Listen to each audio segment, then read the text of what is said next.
It's quite challenging to get these solder joints, you know, to remove the solder from here, because when you put your hot iron on here, the heat is absorbed into the whole piece of metal, and it takes a long time to melt this. You almost have to heat the whole thing up. So there's a couple of different ways you can do this.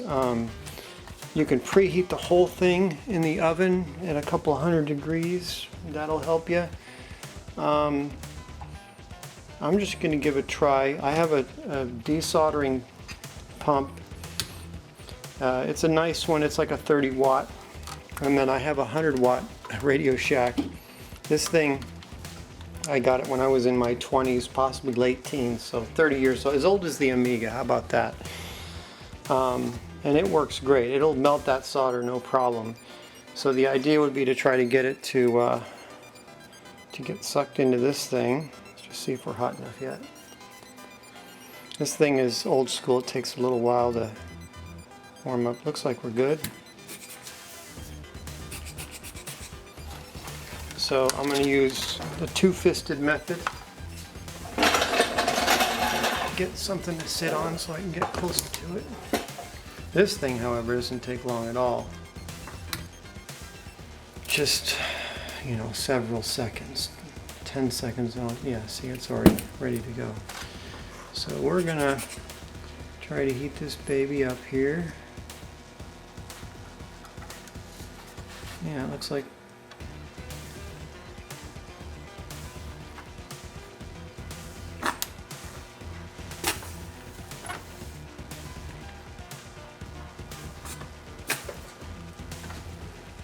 bad.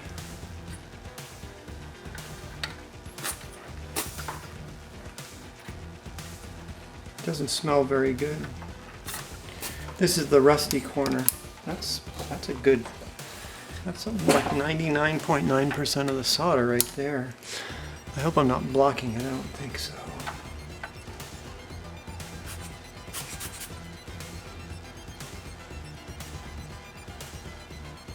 There we go.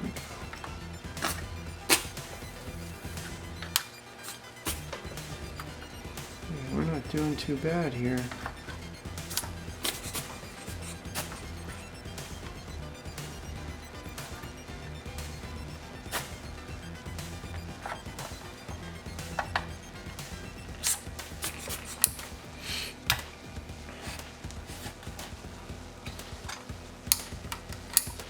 Need to prop that up some. There we go.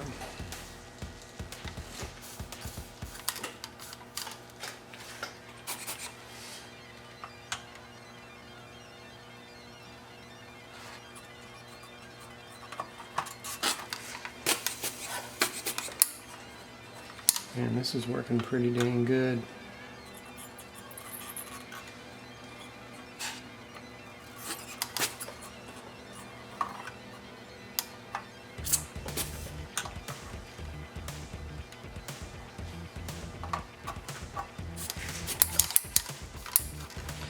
Okay, so that's 99% of the solder, but it's not 100% of the solder. So, oops. So I think the top comes over and then it goes down and then it goes over again, and so it's like plastered onto the board. Okay, let's try it this way. Let's try it this way. There's a little bit of a lip over here. Let's see if I can get this to work. Need to heat it up nice and good.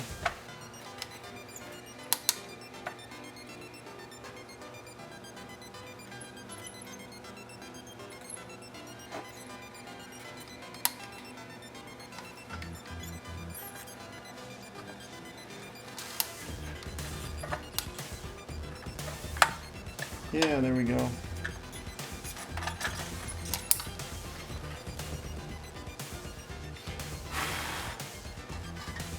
we're good now. Let's see. Got something going on here. Warm it up.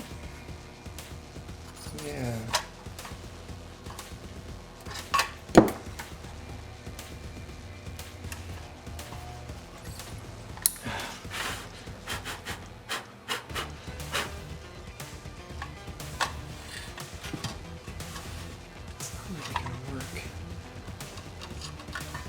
come down the inside, I guess, and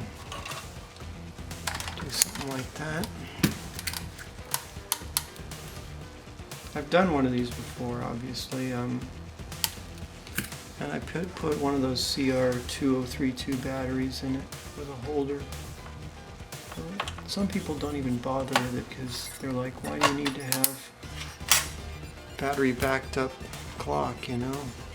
It's not like you're using the Amiga to tell the time. It's true. I hate that error that comes up when you're booting Workbench off a disk, though, that tells you that the battery backed up clock is wrong. Or not found, I should say. Actually, we're loose here. But we just don't have enough. It's just the tab is getting too thick. Oh, there we go. Just need to bend it in a little bit. This one, I don't know about this one.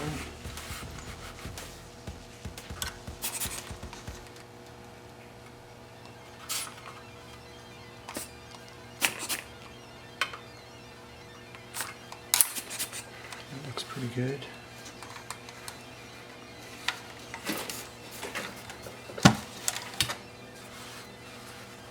Yeah, there we go. Okay.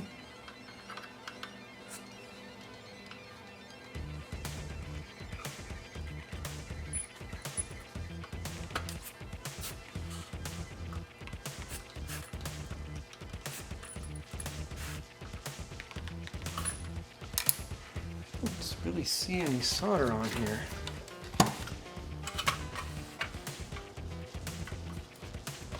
There we go. Oh boy. Yeah.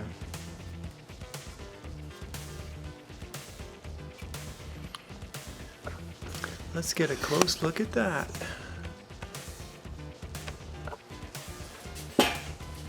Even closer. Close as we can get. Oh. Nelly. And pretty much just what we expected.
My goodness.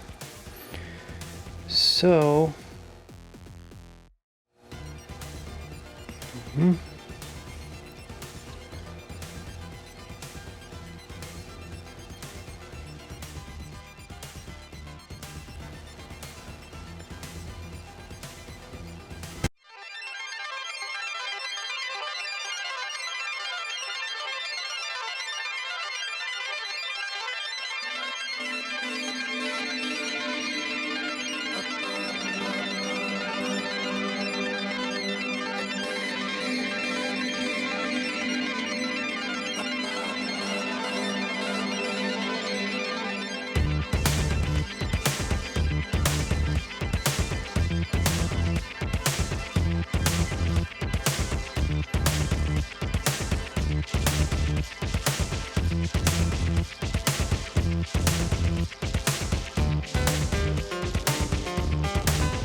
a drop.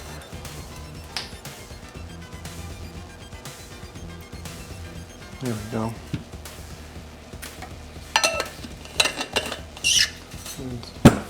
See if there's a chemical reaction at all.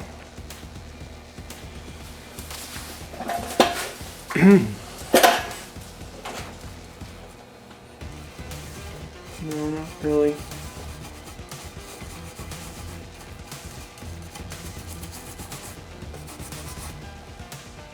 Well, maybe there is something going on there. Seems like I can see the texture of the PCB better now.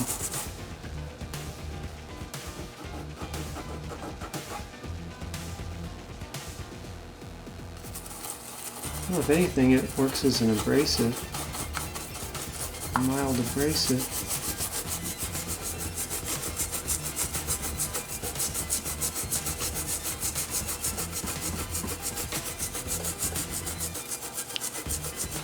Oh, shaking the camera.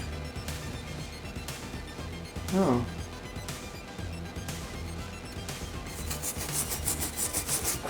Seems to have improved something.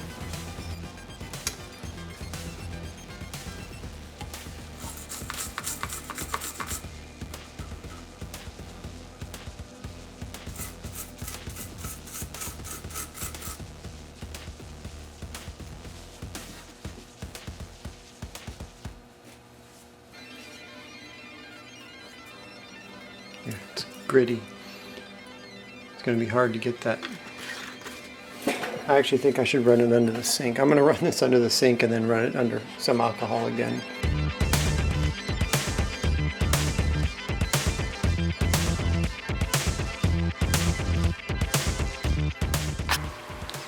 Okay.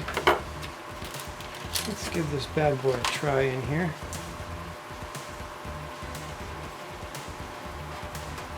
Come in from below.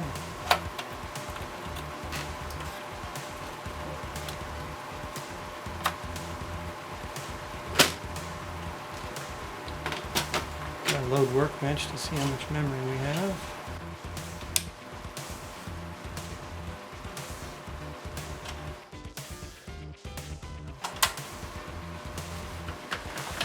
Let's see if we got some memory here, shall we? Probably skip past this booting process. It is quite lengthy. Of course, it's going to still say battery backed up clock not found because it's not going to have a battery backed up clock with no battery. The question is how much memory is going to appear at the top of the screen. Getting a lot of noise on screen, a lot more than I usually get. Might be because I have the Amiga VGA adapter sitting right next to the power supply on the table. I mean, they're basically touching. There it is. 895,304 bytes. Proof that we have 1 megabyte not available, but total. Alrighty. As you can see, we've got some damage to the motherboard, but I believe I've removed all the corrosion. So now we have something from Amazon. Hopefully I remember to put a link in the description to this, but CR2032 battery terminals. And let's see, this is the first time I've used one of these particular items. Let's see if these holes line up. Oh, that's beautiful. That's beautiful. Okay, I should test continuity between these. Okay, obviously this is the ground over here, but I should test continuity between, I don't know if you can see that, test continuity between, between these two, because this only has 2 pins on it. But look at how perfectly that fits in there. And this is the A501 memory expansion, the original Commodore Amiga 500 memory expansion. Zoom out a little bit. Yeah, so let's test continuity between those two pins. All right. We already have continuity, so all we need to do is solder that in there. So here we have a CR2032 battery. Sorry for the background noise. As we can see, the large plane on this battery is the positive, as with many watch type batteries, cell type batteries.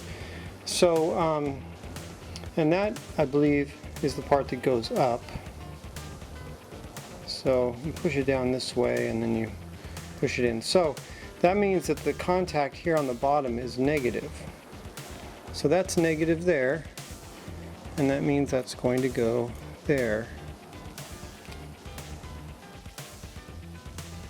So as you can see, we're going to have a problem there. But I'm going to make this so that the battery is replaceable anyway. So I'm going to cut a piece out of here so that you can replace this battery.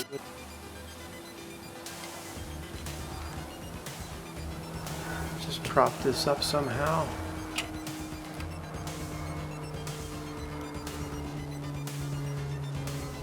Yeah. Just get a tack on there and see how we are.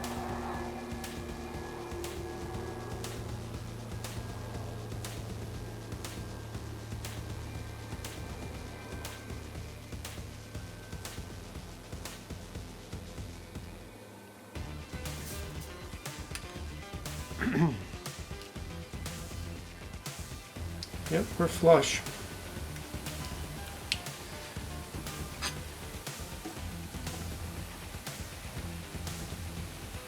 Now for the ground plane connection, which is going to take some time, a little bit more time to actually melt into the hole. This is the large ground plane absorbing, distributing the heat. I think that's it. That does it right there. Let's get rid of some of this.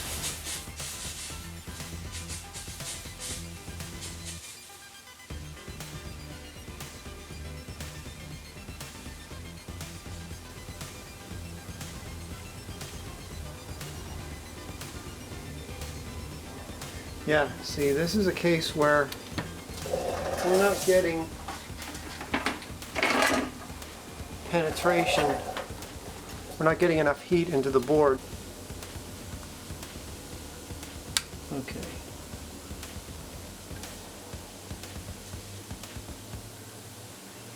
There we go. Easy peasy with that. Okay. So let's just do some testing here to make sure we've got good connections. Sorry, I keep bumping the camera. Alright, so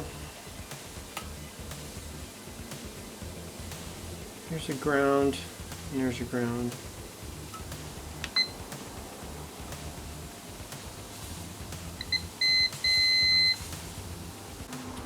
Alright, so the plus side, I guess we can measure from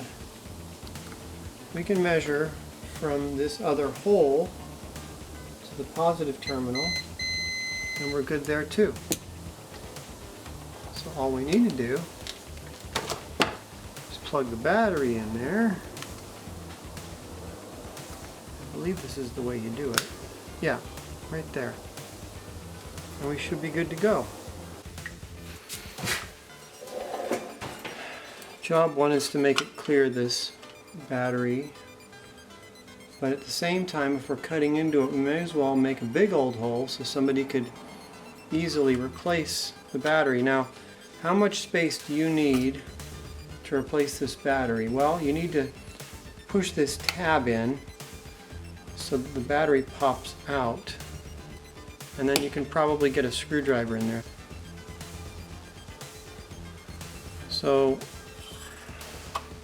if we did something like that, and get your finger in there to pop that thing off, which I don't think you will be able to, so I got to at least come all the way up to the top here. Can you get your finger? Yeah, you can. So instead of cutting all the way over here like this, I'm just going to cut up to the top and stop the cutting.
Okay.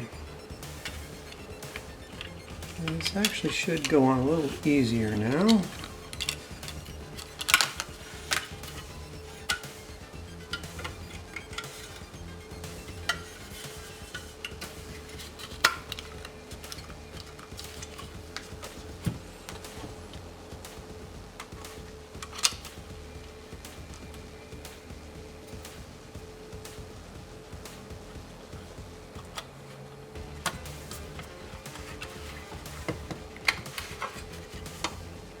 Yep.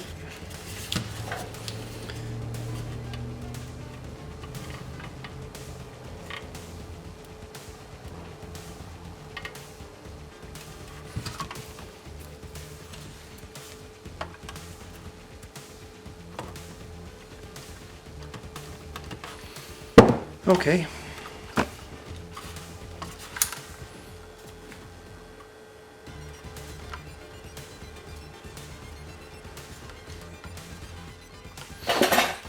Alright, let's go crazy on our solder now. I got some bigger solder here. Bigger, fatter solder.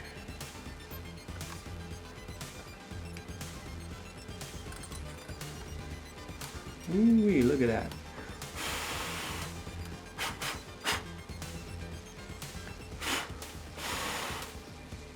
Takes longer for the solder to dry too, because it's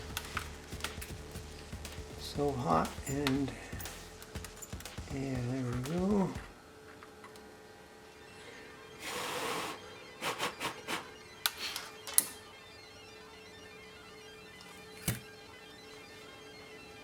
Looks pretty good, folks.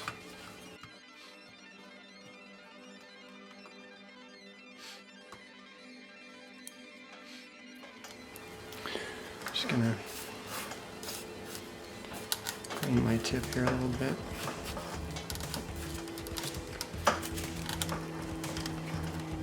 You want your soldering iron to last 20 years, 30 years like this one did. You try to clean your tip.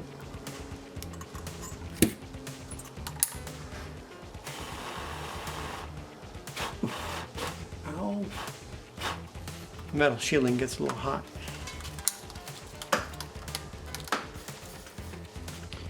And there we are. A refurbished A501 memory expansion with a replacement battery, backed up clock, and